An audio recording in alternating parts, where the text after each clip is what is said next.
Une question qui revient souvent et à laquelle je vais répondre volontiers. Les grands-parents peuvent-ils faire baptiser ou baptiser eux-mêmes discrètement leurs petits-enfants quand leur père et mère ne pratiquent plus ? Vous qui m'écrivez, je comprends votre souci et même votre inquiétude lorsque vous songez que vos petits-enfants grandiront sans avoir reçu ce sacrement à travers lequel Dieu vient habiter dans l'être de l'enfant. Et je ne peux malheureusement pas, faute de temps, développer ce point qui est si beau. Dieu dans l'âme humaine. Mais rassurez-vous, que l'enfant soit baptisé ou non, Dieu notre Père l'aime infiniment.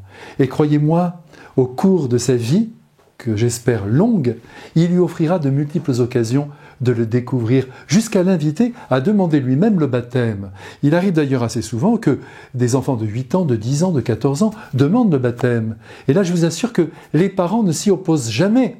Ils sont même émerveillés par la profondeur de leur démarche. Alors, soyez patients.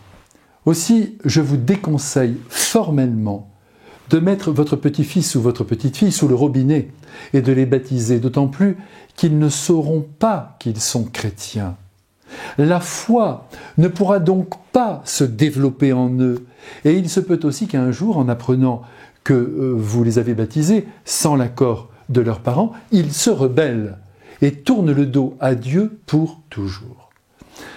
Attention, en revanche, n'ayez pas peur de parler de l'importance du baptême à leurs parents. Et s'ils vous disent qu'ils choisiront plus tard leur orientation religieuse au supermarché des religions ou des sectes, mettez-les en garde.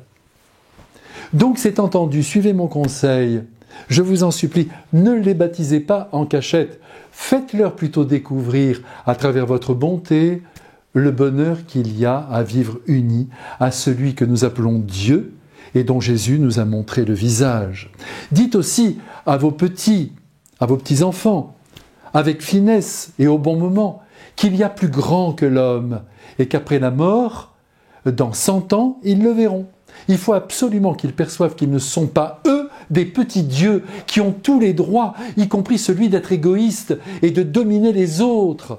Voilà qui est essentiel, il faut qu'ils découvrent la présence de ce Dieu tout-puissant et très aimant. Vivre avec le Christ, c'est devenir beau dans notre humanité. Dites-leur aussi, dites-le à vos enfants et à vos petits-enfants. À bientôt.